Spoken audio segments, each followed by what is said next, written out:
So thank you for the opportunity presenting here.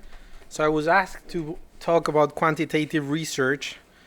So I asked first what type of people will come and say summer students. So I said I'm going to try to keep these very general, hopefully entertaining, so you don't get bored or fall asleep after eating a piece of pizza.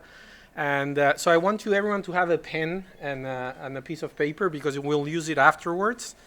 And you'll have some tasks during the presentation. So I said it's better to do it now, so it's not.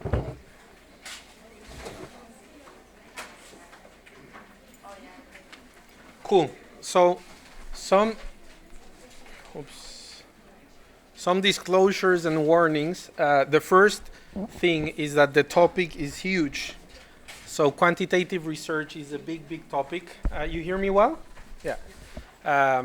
So I want to deliver some concepts out of it. I'm not going to be able to encompass all what it means and all what it entails, but I'm going to try to keep it as broad as possible.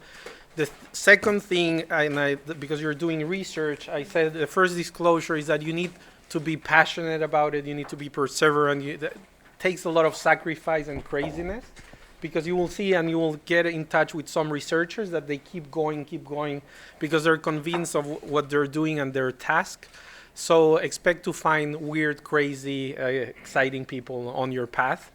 And my message is that it has to be fun. Like you have to enjoy while you're doing it. If not, it doesn't make any sense. So do you need to do research for everything? And this is a brilliant presentation, a paper actually from the British Medical Journal. It's a quite impactful journal that speaks about methods of research. And they published an article in 2006 which said that the use of parachute to prevent death and major trauma related to gravitational challenge, systematic review of randomized controlled trials. And I will read the objectives here. It says to determine whether parachutes are effective in preventing major trauma related to gravitational challenge. So essentially you jump to an airplane and then you will want to determine if the parachute helps or not. So what's the design? They reviewed all the trials that were available in the literature. So they said we're going to do a systematic review out of here because everyone who jumps from an airplane uses a parachute, so they must have a good reason for using it.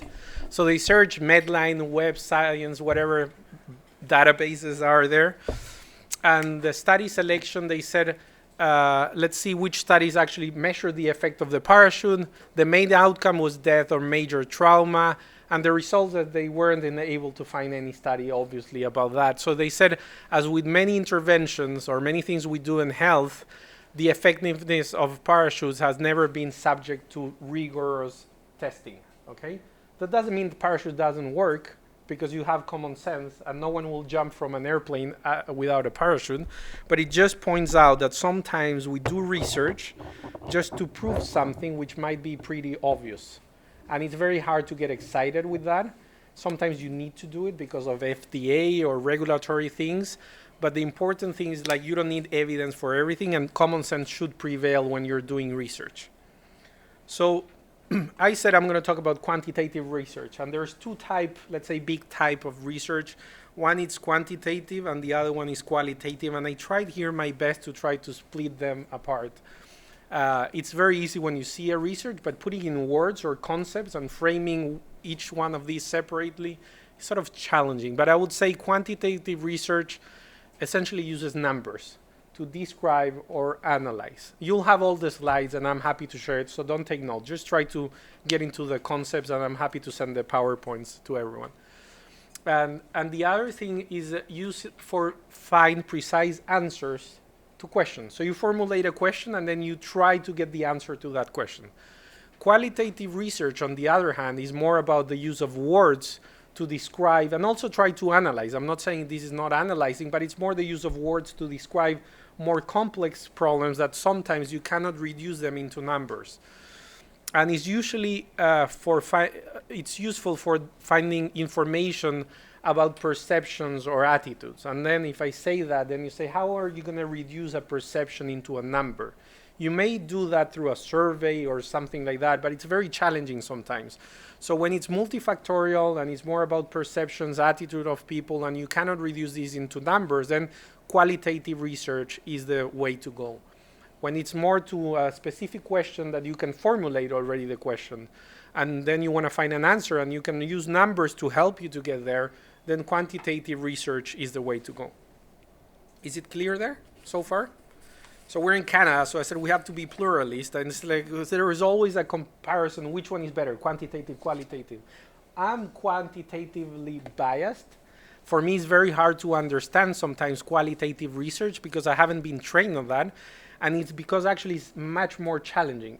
Quantitative has a method, so it makes your life easier. You follow the method, it's sort of a recipe, and then you can get answers or at least try to tackle questions on the research side. But I think you have to see for your particular situation which is the one that fits the best. So you have to try to see which of these offer. They're not mutually exclusive, so you may use them both. And then there is more methods around that can have value for you and help you find answers for your specific research question. So I would say the first exercise here, and I would say why we need quantitative research. So I have 2 pots here of jelly beans. These are M&Ms, sorry. But there will be jelly beans coming downwards. So one has 50-50, red and white and red, right? And the other one has more of one than the other. I don't know if it's red. I don't know if it's white. I'm not going to tell you. But I can tell you that there's disproportionate amount between red and white. So I said the first task is like, I want you to get a white M&M, okay? That's your challenge. So which pot, you're not seeing the pots, right? Okay, they're blinded. I can tell you this is the 50-50 white and red. This is the 70-30 X and Y. I don't know which one is more or less. So I said your first task is to get a red M&M, okay? This is the first task. Who would choose for the 50-50 bin? Raise your hands. The vast majority. Who will choose from the other one? 3. Okay. So that's normal. You're all normal. That's a normal answer. But now I flipped the question. I said first was red. Okay. Now I'm going to tell you now it's white. Who's going to choose from the first bin? Raise your hands. Again, the majority. And the other one? So she will choose again from the other one. But you can see it doesn't make sense because there's one that has more of one or the other. So in one of the 2 choices that I gave you, actually choosing from the second bin that has a higher proportion of one of the M&Ms will give you a higher likelihood of actually picking one of your task. The problem is you don't know which one, right? And that ambiguity, we don't know how to do it. So then you go to the safe side. You go to the 50-50 all the time, and that's what was reflected here. So you said, I don't know white and red. White, I'm going to play the chance that if you'd ask me for red, I will go with the one that has 30% red. I'm not going to run that risk. I'll go to the 50-50. But then when I gave you white, you did the same choice.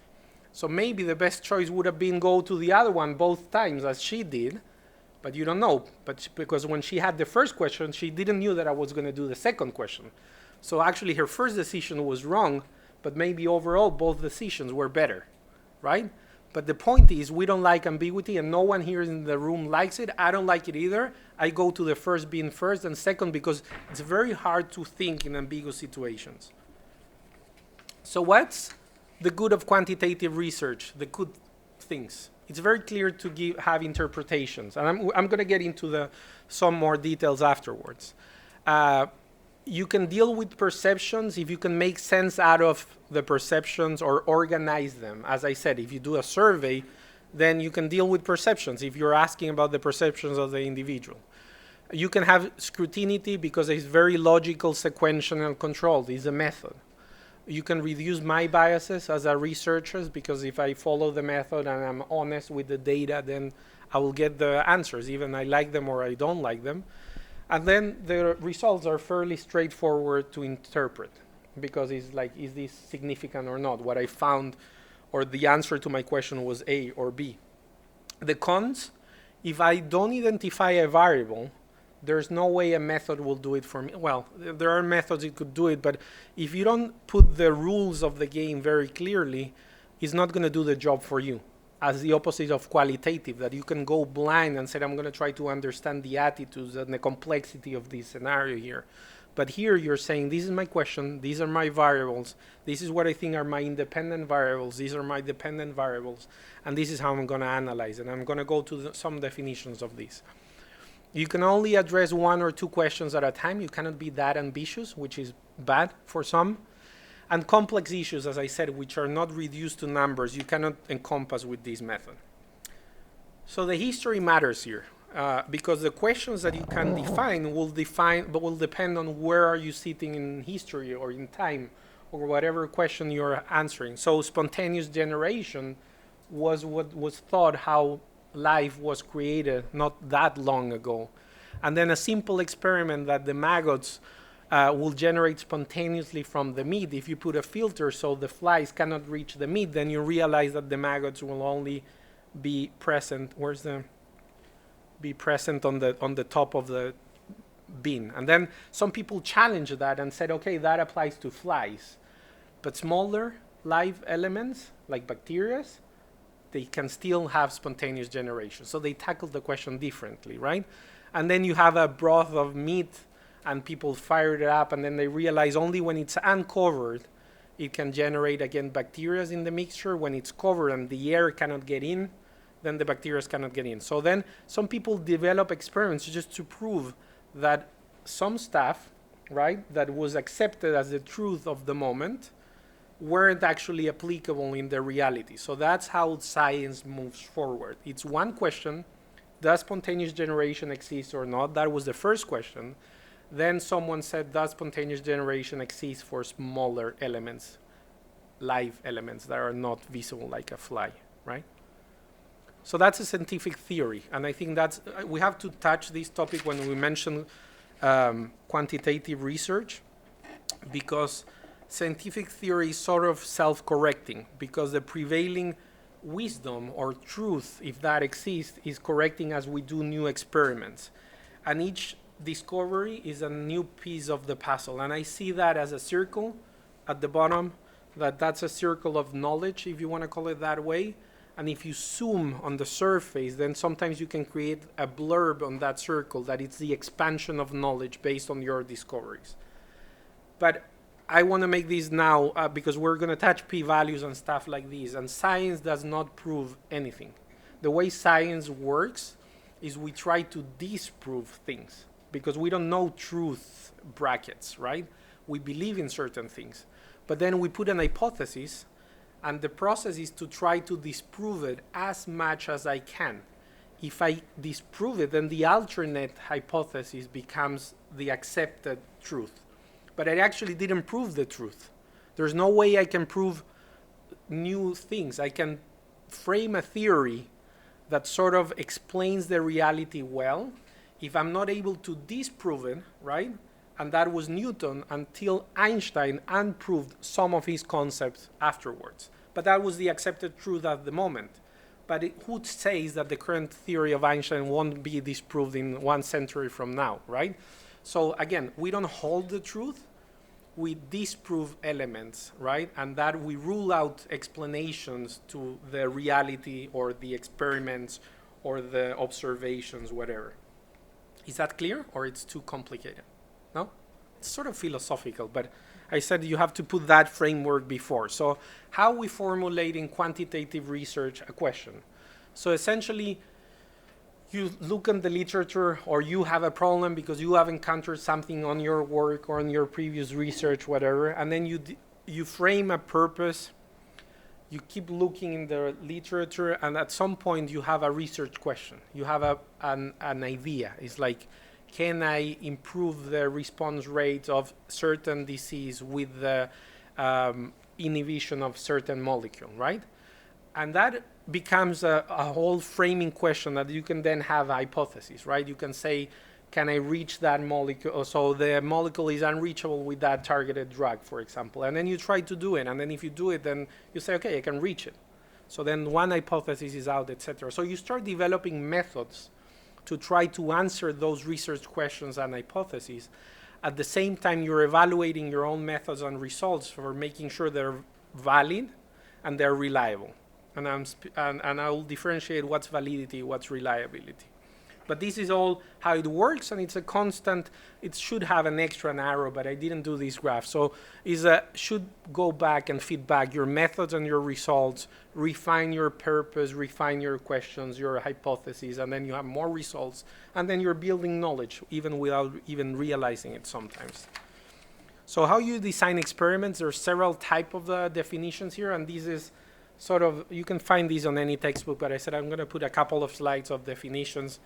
Some things are experiments. So you design an experiment, you say I'm going to trap the meat on the can and put a filter on top. So you design thinking on what you were wanting to prove or disprove. Other things are just surveys. You don't perturb the ambient, but you just try to gather information. Asking things can be just a simple survey. Meta-analysis is when you collate different results of different studies and try to get wisdom out of compiling multiple studies instead of doing your own, because you can get more numbers, more powers, you can answer bigger questions. The other things are more applied behavioral analysis, which are of a single individual. You analyze how it's behaving. Quantitative case study, you usually follow cases, or you start with cases and then look back and see which variables were present that may have conditioned the occurrence of a disease or anything like that. And longitudinal studies are you're following a cohort. They have been, like Ontario could be seen sometimes as a longitudinal study because OHIP has lots of health-related information. We have populational data, and it's being followed over time. So we know who's going to the emerge, etc. So we can get that information that spontaneously is being collected because of how the system works. The other way of describing study is if you're doing just a description. So it's sort of you just describe what it's there. And that could be a census of the population. So it's just describing the reality. And that usually is very helpful. It's not that I'm not saying it doesn't have analytics, doesn't mean you can still analyze the data. But it's sort of you're not analyzing the reality or how the things are interacting, but you're trying to describe. And that's usually a very powerful method to generate hypotheses because you can find up stuff that you're not aware until you bring it into numbers, and then you see the reality condensed into numbers. And analytical things are more that you are analyzing correlations and trying to understand how the factors are interacting, and if you can perturb or intervene in an experimental design, how that affects the results, the outcomes, the disease, whatever you're studying. Oops. And here's again, I see there's many ways to split these apart. So it's the same thing, descriptive, analytic. I think the other one I wanted to mention here is like prospective and retrospective. Prospective, essentially you start today and then you start following the cohort, and the study goes with the time as the time progresses. Retrospective, usually you stand up today, but you look backwards. So let's say, because some things might be very hard to find. Let's say a very rare genetic disease that there's 8 cases in Ontario. Find them and follow them prospectively at the same time will be very difficult, right? Because they might not be at the same time in time. So one maybe was 3 years ago, the other one was 8 years ago. But if I do retrospective, I can go and say, okay, when the disease had the manifestation and was diagnosed, I can go back and see, for example, if there was any exposure of the mother during pregnancy that conditioned the occurrence of that disease. So has conveniences and there's some logistical advantages, but it depends where you're standing in time. If you start with the risk factors or the exposure, or you start what we call an outcome, which is the end result that you're trying to analyze what it's conditioning.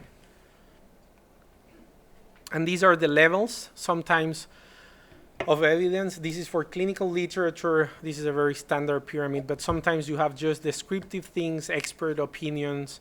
Then you have the observational descriptive designs.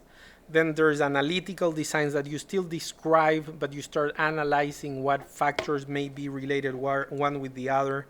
Then you have quasi-experimental, because it might be that it was just an intervention that wasn't purposed for that particular disease, but you want to see what happens with other diseases. Let's say you start a vaccine for a certain disease, but that might increase the awareness of health in the population, and then you want to see the implication of early childhood diarrhea after a vaccine for measles. They don't have any connection. You don't expect the vaccine to affect the diarrhea in the childhood, but because it was an intervention that it's not directly related to it, you may say, okay, I want to see the impact on other health conditions that may have had an effect out of this intervention that happened spontaneously from a diarrhea perspective. Not a spontaneous diarrhea, that's a different thing. And the experimental designs are just designs that you actually design an experiment. You can put a group to have placebo, the other group to receive a control, and then what I said, the meta-analysis when you pull data together from big studies. Okay, so this is the first activity. So statistics, it's the when we speak about quantitative research, it will come down to statistics. Everyone freaks out. Everyone is scared of statistics. So when new data arrives, so I'll tell a personal story, and then I will tell something related to that story that so I'm a physician in the family. My father-in-law is a physician in my family, and a cousin, also a man, is a physician in the family. So my son, he was 3 years old. My daughter was 5.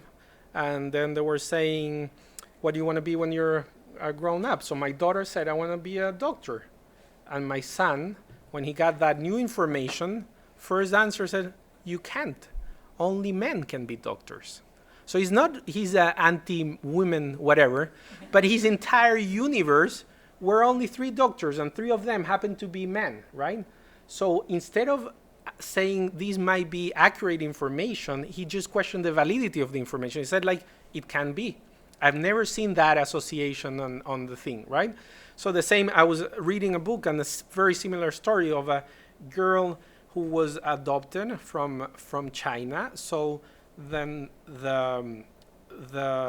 when she was growing up, then the mom had a baby in the tummy and said, what is it? Is a baby girl. I said, it can be. Baby girls don't come from mommy's tummy. Boys come from mommy's tummy. Girls come from China. So it was the same experiment as she had, right? So it says, like, my universe, my sample size that we're going to describe only encompass certain realities. So it's very tempting to jump to conclusions. But then you have to ask, what's the validity of the information and what's the framework that I'm having it? And we're going to go here. Because we are overconfident, and I am too, so we're going to play a game. No Googles, no smartphone, no cheating. And you have like 10 seconds per question. So the task is as follows. I'm going to give you 10 questions. Each question, you have to give me a range, okay? So you will write up a range. I will ask you how old I am, for example, okay? But your range has to be with a 90% confidence. I don't want you to be 100% off, okay? So I'm 35, let's say. So you can put 34 to 36. I'm not expecting that.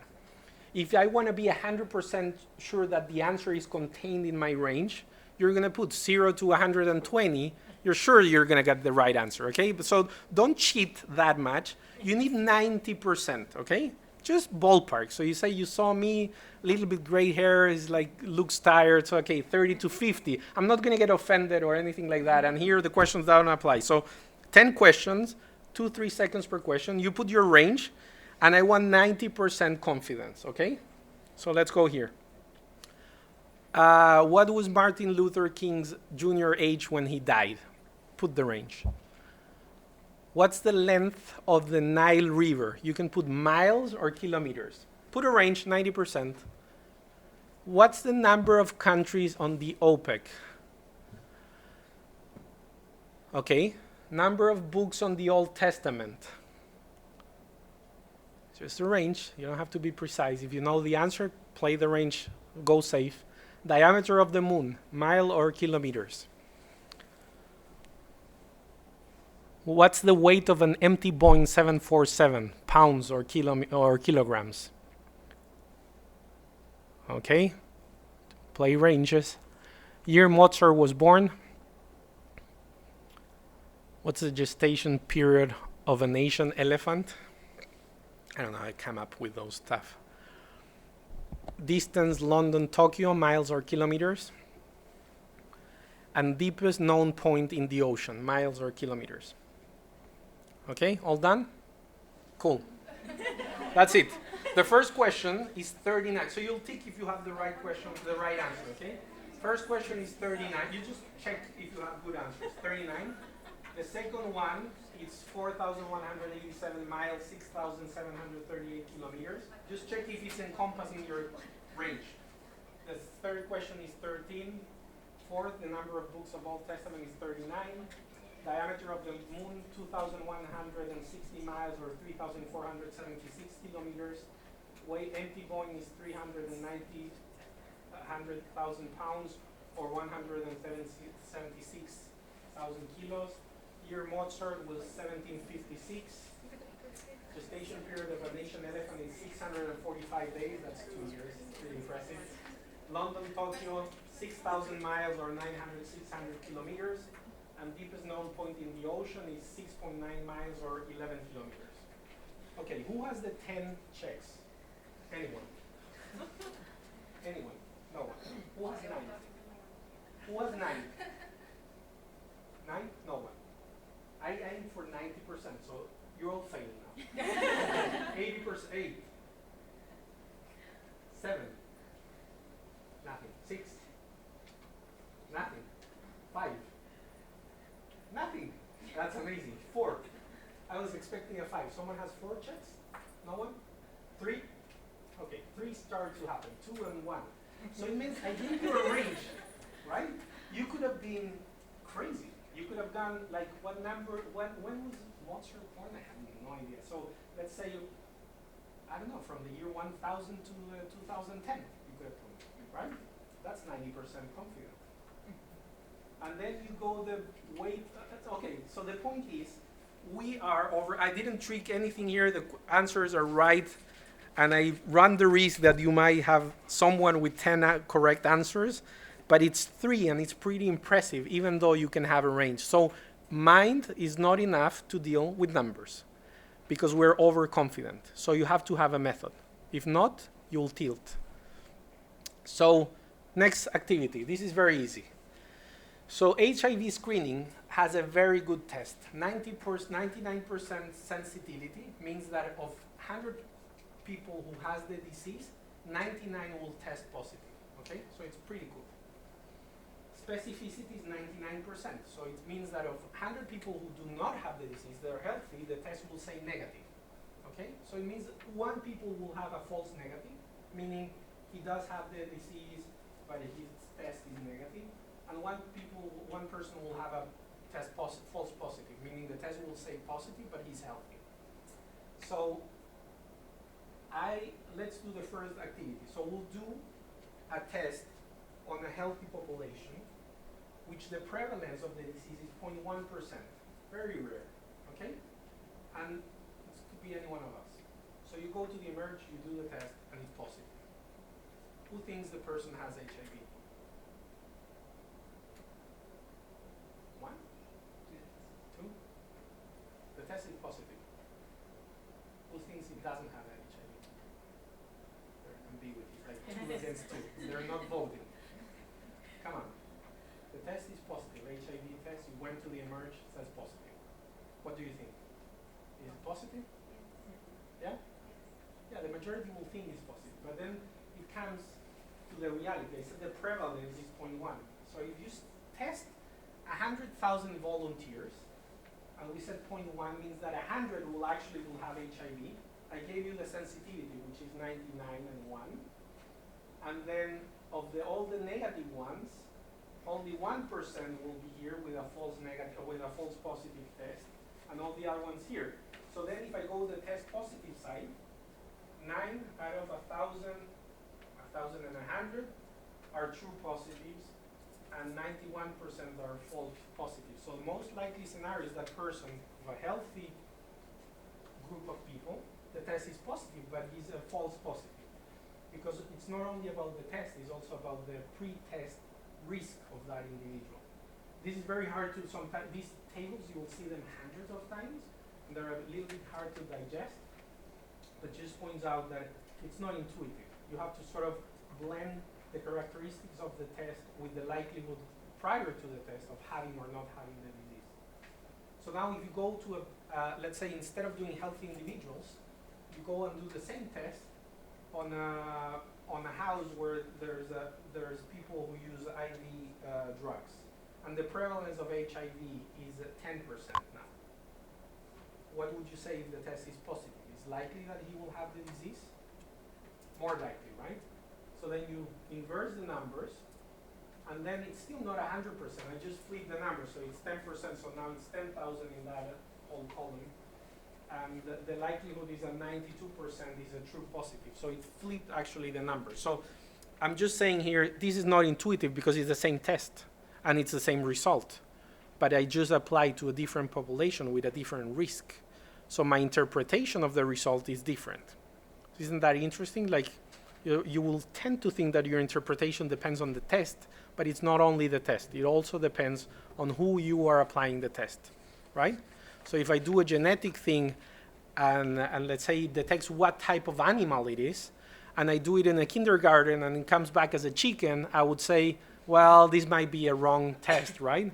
But if you do it in the zoo, then you will say, okay, maybe I came into the chicken's whatever cage.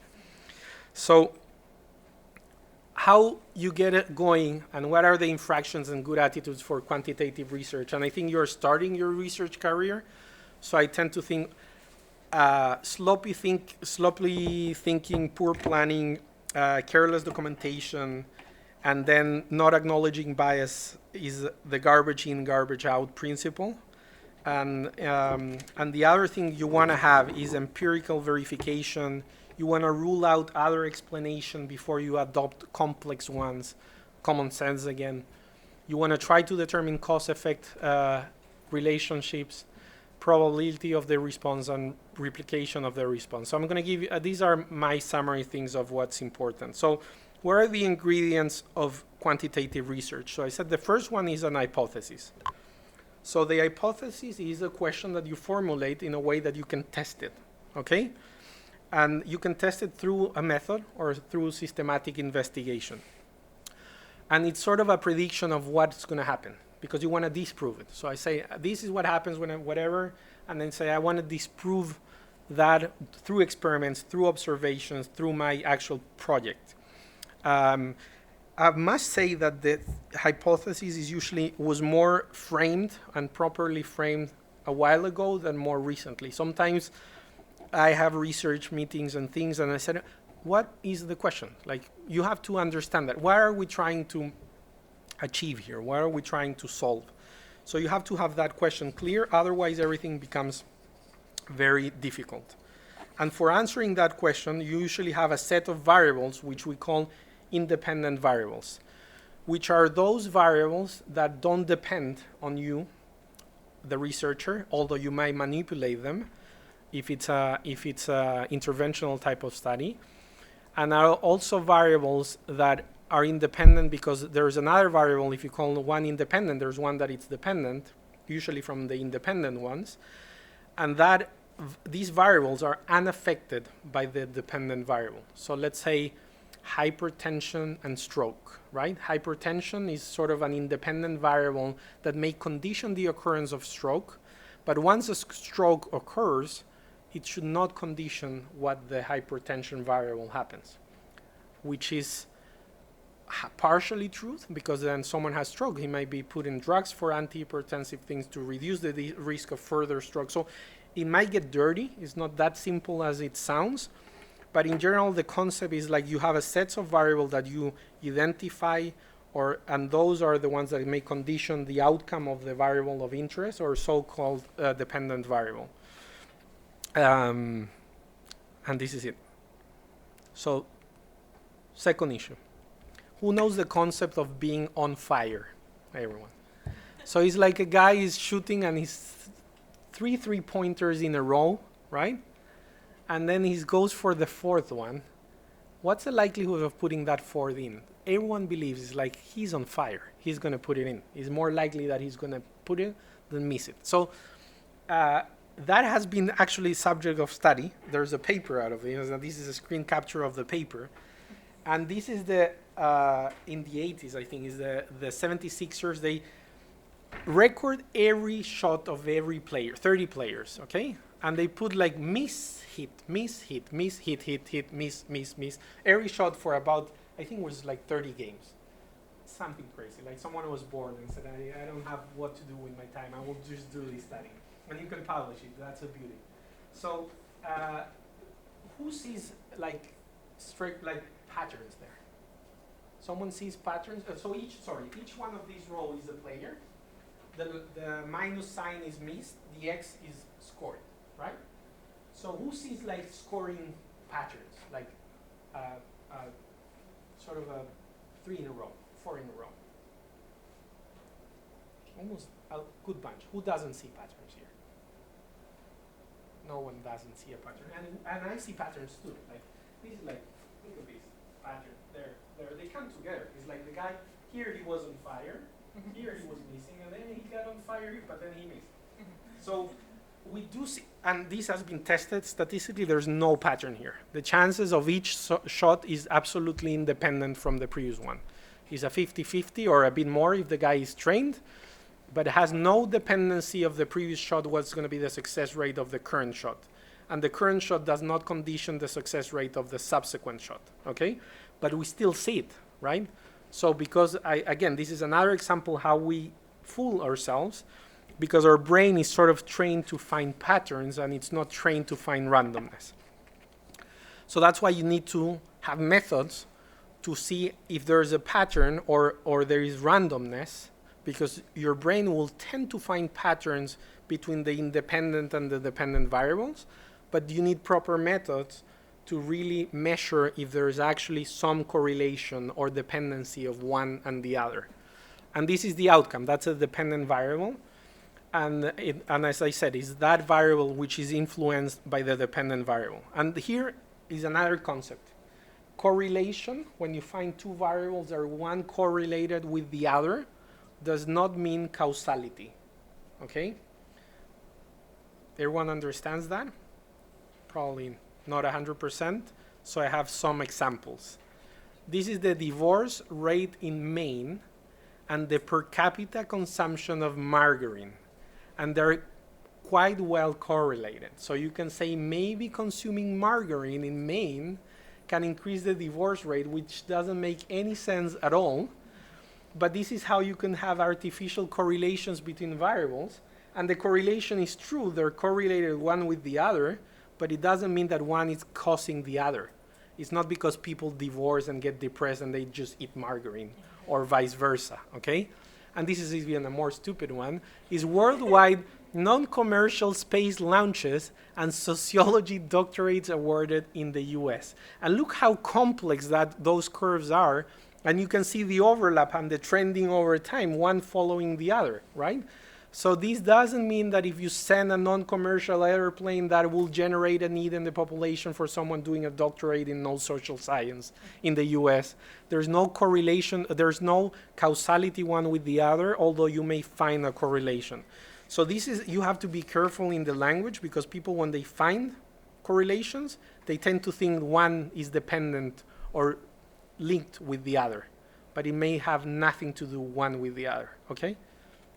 You understand that? And then you can see that in daily stuff too, like you can find funny correlations of stuff. So reliability, it's how my measures, my tests, my experiments, my whatever I'm doing, they can yield the same results over time. So how reliable my test, my method is. If I do this today and then I do it on Sunday morning after I had a party on Saturday night, then it's not the same result. Then my method is not reliable, I'm not reliable, whatever you want to say, but the reliability is an important condition that you want to say how much you can trust, how consistent are your results. And this is an intrinsic feature of every quantitative research. And if it's reliable, then you want to know how valid is the content. So we said reliability and validity are two of the important things that we're going to feed back to your method. And that's the definition, is the extent to which the items on a testing tool that is being used to measure your dependent variable reflect all the facets being studied. So if it's only a partial capture of your variable, then it's not very valid, because you're not giving the whole representation of the truth. Again, the concept of truth, which I dislike, but I don't find a better word, because if you don't sample all the aspects, right? If you want to say, let's say, movement of the body, whatever, and then you want to encompass that, but your camera is also only seeing my hands, you may say my entire body is moving, but my legs are not, right? So that's not a very valid conclusion, because you had an undersampling of the entire reality of the dependent variable which you were interested in. And the construct validity is the extent to which testing tool measure what it's supposed to measure, obviously, and the relationship between the items on the tool and the dependent variable. So let's say if you want to use a thermometer for measuring distance, is not a great idea, although you may use the small bars of the thermometer for actually measuring a distance, but it's not the right tool.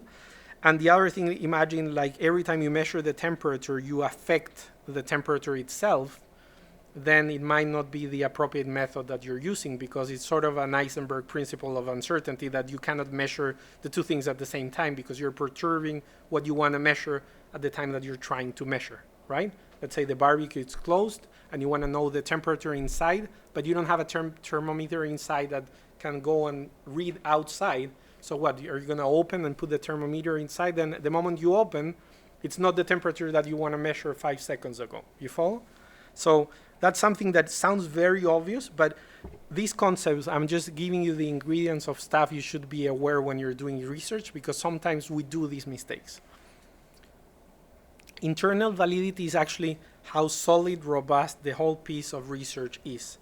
So were the methods appropriate? Are the conclusions appropriate? Are the statistical methods appropriate? And that only comes with judgment, knowledge about the topic, how well planned and prepared was, and how you control variables that may have confounded your results.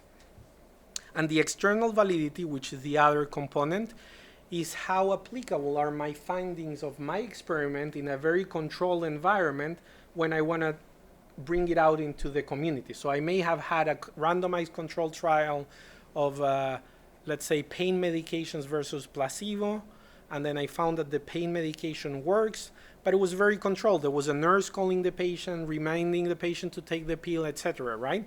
But when it goes to the community, when the physician just prescribes the pain medication and gives to the patient, now it's up to the patient, the results may not be exactly the same as they were in a very controlled environment of the study.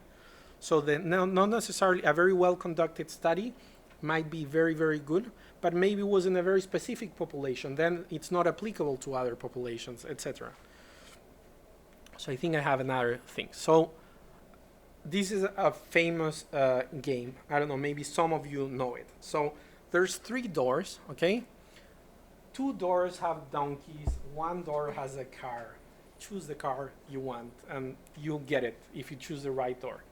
Okay, so usually the experiment goes like that. So the person comes, he's very excited. There's only 3 doors. He has to choose one and gets the car. Oh, so he said, okay, I choose door number 2, says the person. And then the guy there said, are you sure? Yeah, I'm sure. Number 2. He chooses door number 2. And then the guy does a move. He goes to door number 3. He opens it up. There's a donkey in there.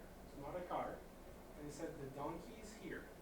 You want to remain with your original choice, or you want to switch? So the guy's, oh God, I have to make another decision here. Should I switch? Should I? So who would choose? Who would switch? 5, 6, 7, 8. Who will stay with the first decision? Okay, it's a bit of a favor in the first decision. Can someone tell me why would stay with the first decision?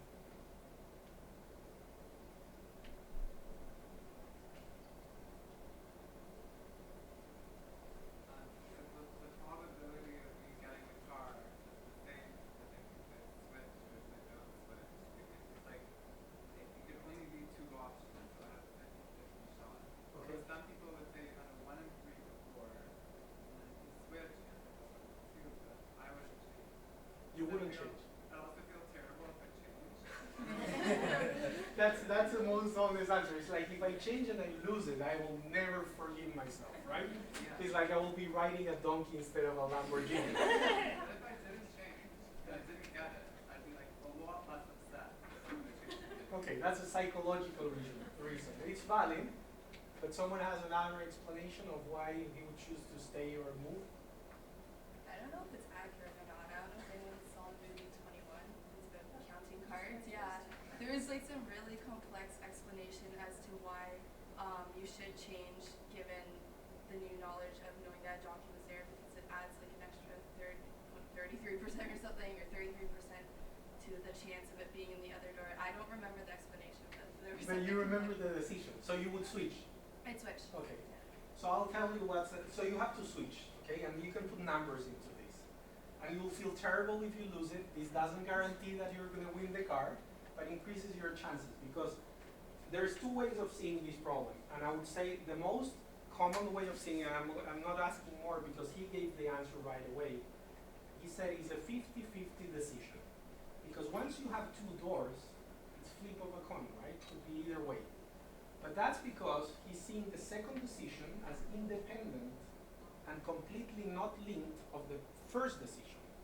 Because the title of the slide said we don't learn much from the past. Because now you have a new decision, you start from scratch. It's a 50-50. So if you do either switch or stay on a random basis, you will get the car 50% of the time.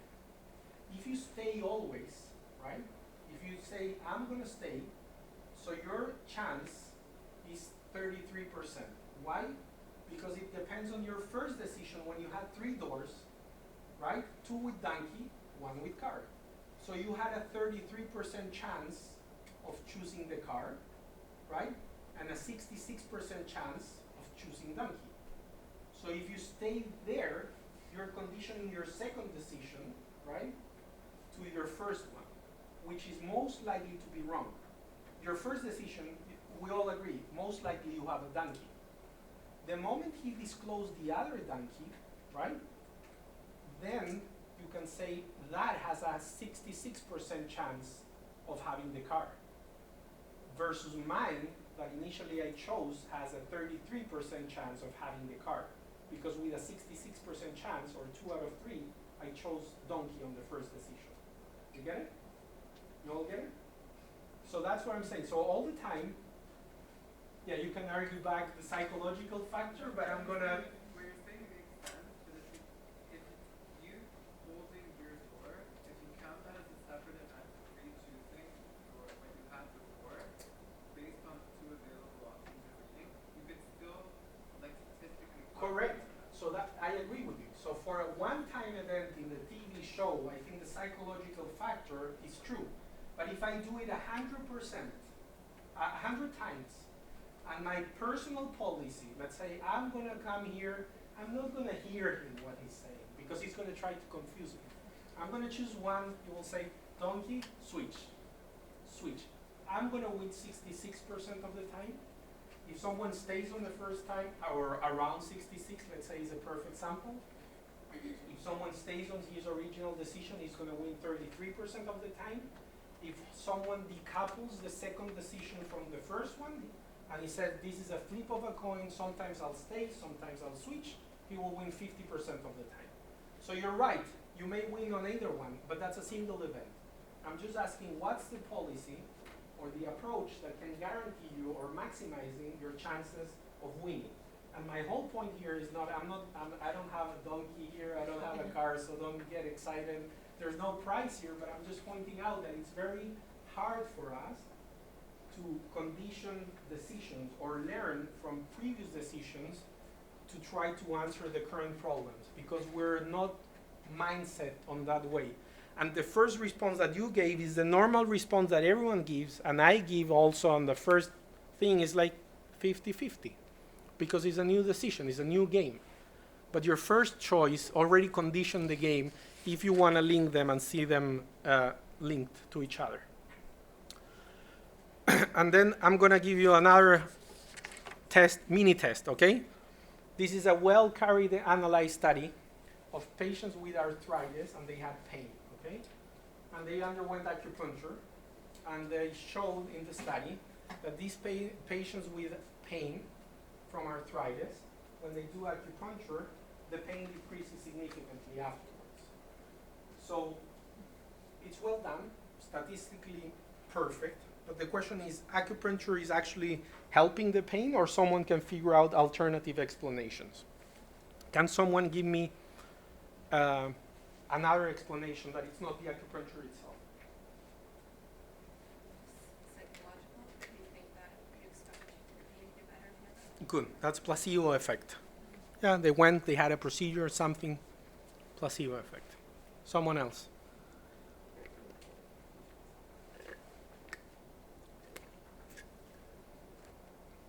Wouldn't actually getting the acupuncture might stress somebody out, or their mind is focused on the needles in their body instead of their pain?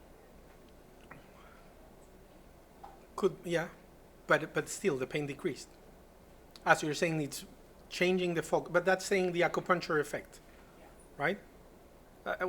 Mechanistically might be that it's just diverting the, but the placebo effect is saying there's no pain effect at all. It's just placebo. It's in the mind of the placebo actually decreases pain. If you give a pill without any active compound, patients respond to that. It's not that it's a fake response, it's a real response. The patients really decrease the pain, but it's because of other environmental, psychological factors or things like yours. I think they're linked. might it also have damaged some nerves? It could have damaged some nerves potentially. But that's actually the acupuncture. So it's a real effect of the acupuncture, would be an effect of the acupuncture. Maybe all the treatments are done in the summertime and it's warmer out, so their hands will work. That? Maybe for arthritis, maybe they feel better because they have more circulation because it's cold out in the summer. Correct. So that could have been uncontrolled variables. So for example, they didn't in a time of the year that they didn't control. So I'm gonna give you some things. So actually I came up with 5 here. One is the placebo effect. The other one is called reporting bias. Patient comes voluntarily to do a study, right? So he's sort of a goodwill type of person, and then he's going to give goodwill type of answers usually. He's not lying, but it's just like he wants to help the study, right? And then sometimes they might report more benefit than they actually concretely had. Uncontrolled variables, for example, was in the summer. Another uncontrolled variable they have in the therapeutic intervention, something close to what you said, is imagine they're having the therapy is putting the needles, but at the same time they're speaking and they're maybe giving her advice and saying, you know what, maybe what's the type of pain is in the ankles. You should put the ankles in warm water every morning. No one controls that, right? So maybe it's another type of interventions that are not being controlled as part of the study that are explaining the effect that you're seeing, and you may attribute only to the acupuncture. Selection bias, sometimes are patients that may believe in acupuncture, right? So the patients that participated here, maybe they were more prone. And the other one is the regression to the mean. This is a very interesting one. So usually patients that participate in these type of studies, they have very, very, very high pain. Because if they're doing great, they're gonna say, no, I don't wanna lose my time. Maybe these patients are very refractory to pain. So in a scale from 1 out of 10, they're in the 9, 10. The only way they can go is better, right? So that's called regression to the mean. Just with time, they don't have room to get worse. So either they remain stable, or if there's fluctuation, they might be now in the downslope of the fluctuation because they can only go to the mean score. And that's called regression to the mean. So you see an effect, but it's only because you're limiting how much they can vary in the other direction. You get it? So it's not perverse. The study was well carried, but it's sometimes some of the things you study are necessary but are not sufficient to explain what you're seeing as part of your results, even if you're doing properly. And then last thing, promised, jelly beans. I said at the beginning that you're going to have jelly beans at some point. So there are 2 beans, okay? One has 10 beans and the other one has 100 beans. One has 1 red jelly bean, the other one has 7 red jelly beans. So they're both closed. You have your eyes closed and you have to pick a red jelly bean. Who would choose from the bean A? Raise your hands. About. Okay, who would choose from the B? Like 3. So A won. Okay? And this is incredible because you have 7 red beans out of 100. So it means your chance of getting the red bean is 7%. On the other one is 1 out of 10, so it's 10%. So everyone should choose from the green 8, but no one chooses the green 8 because there's only 1. I have to be very lucky to get that 1. On the other one, I have 7. Yeah, but you have 93 of the other one. So we are, again, our intuition is not good for dealing with probabilities. It's not like straightforward. If I tell you in one you have a 10% chance, you agree, no? In the 8. In the other one you have a 7% chance because it's 7 out of 100. You will say, I will go with A. But here the majority, with B. With A, sorry. The majority were in the other one because you have more beans. Basic ingredients, objective evaluation, you have to be rigorous. It's painful because you have to criticize yourself and your research, and it's very time consuming. And then at the end, you have to communicate your data. So you need to display your data properly so people can understand. You have to choose the right graph for the right data. Beyond all these other consideration of the right statistical test for the right comparison or whatever, once you want to communicate your results, it's another type of complex game. And I was glad to hear that you're going to have a presentation about presentation skills, because that's the one I had right there at the end. And in between, you have the written skills, because if you want to publish so people know what you're doing and they can contribute and comment and learn, then you can communicate this in an eloquent and well summarized, engaging manner. Do I have time for the multiple? What time is it? I think we can stop here because this is a more complex thing. So how you drive this forward? You learn from example. You're going to be doing research with people so that you can learn from the example. You have to read. These are two good books. One is Quantitative Statistics. I found it very good. Some of the examples are actually from there. The other one is an amazing book. He's a writer of a journal. He's a physician in the UK, and he was writing every Sunday a paragraph on criticizing pharma and science, and then he came with these two books which are really, really good, and then you repeat. You learn from example, you read, then you do, and then you teach, and that's how you drive the field and your own learning. And the conclusions are the same as the disclosures. I hope you get the feeling how big is the quantitative research, and you have to read for yourself and learn and educate. Needs passion, needs to be perseverant, and again, has to be fun, and you have to find a way that you make sense out of all these numbers and all this stuff, and you can drive your research forward. So thanks a lot, and happy to take any question.